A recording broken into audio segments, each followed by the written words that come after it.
एक मध्यम वर्गीय परिवार के एक लड़के ने 10वीं की परीक्षा में 90% अंक प्राप्त किए। पिता ने मार्कशीट देखकर खुशी खुशी अपनी बीवी से कहा कि बना लीजिए मीठा दलिया, स्कूल की परीक्षा में आपके लाडले को 90% अंक मिले हैं। माँ किचन से दौड़ती हुई आई और खुशी खुशी बोली, मुझे भी दिखाइए, मुझे भी मेरे लाल का रिजल्ट देखना है। उसी बीच लड़का फटाक से बोला, बाबा उसे रिजल्ट कहाँ दिखा रहे हैं? क्या वह पढ़ लिख सकती हैं? वो तो अनपढ़ है। अश्रुपूर्ण भरी आंखों को पल्लू से पोंछती हुई माँ दलिया बनाने चली गई। ये सब पिता ने देखा और कहा, हाँ बेटा, तूने बिल्कुल सही कहा। जब हमारी शादी हुई 2-3 महीने के अंदर ही तुम्हारी माँ गर्भवती हो गई। मैंने सोचा शादी के बाद ही कहीं घूमने नहीं गए, एक दूसरे को ठीक से समझे भी नहीं। चलो इस बार अबॉर्शन करवाकर आगे चांस लेते हैं। लेकिन तुम्हारी माँ ने जोर देकर कहा, नहीं घूमना फिरना और आपस में समझना, यह सब कुछ बाद में। फिर तेरा जन्म हुआ। वो अनपढ़ थी। जब तू गर्भ में था तो उसे दूध बिल्कुल पसंद नहीं था।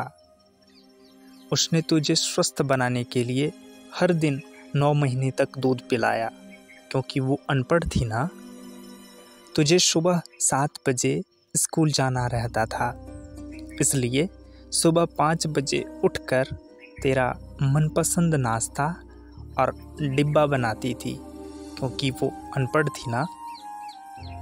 जब तुम रात में पढ़ते पढ़ते सो जाते थे तो वह आकर तुम्हारी कॉपी और किताब बस्ते में भरकर तुम्हें बिस्तर पर सुलाती थी और उसके बाद ही सोती थी। और रात में बार बार जागकर तुम्हें ओढ़नी से ढकती थी, क्योंकि वो अनपढ़ थी ना। बचपन में तुम ज़्यादातर समय बीमार रहते थे, तब वो रात भर जागकर भी सुबह जल्दी उठती थी और काम पर लग जाती थी, क्योंकि बेटा वो अनपढ़ थी ना। तुम्हारे लिए ब्रांडेड कपड़े लाने के लिए मेरे पीछे पड़ती थी और खुद सालों तक एक ही साड़ी पर रहती थी, क्योंकि वो अनपढ़ थी ना। ये सब सुनकर लड़का रोते रोते अपनी माँ से लिपट कर बोलता है, माँ मुझे तो कागज़ पर 90% अंक मिले हैं, लेकिन आप मेरे जीवन को 100% बनाने वाली पहली शिक्षक हो। माँ, मैं आज भी अशिक्षित हूँ और आपके पास PhD के ऊपर भी उच्च डिग्री है, क्योंकि आज मैं अपनी माँ के अंदर छुपे हुए डॉक्टर, शिक्षक, वकील, ड्रेस डिज़ाइनर, बेस्ट कुक, इन सभी के दर्शन कर लिए। माँ, मुझे क्षमा कर दीजिए।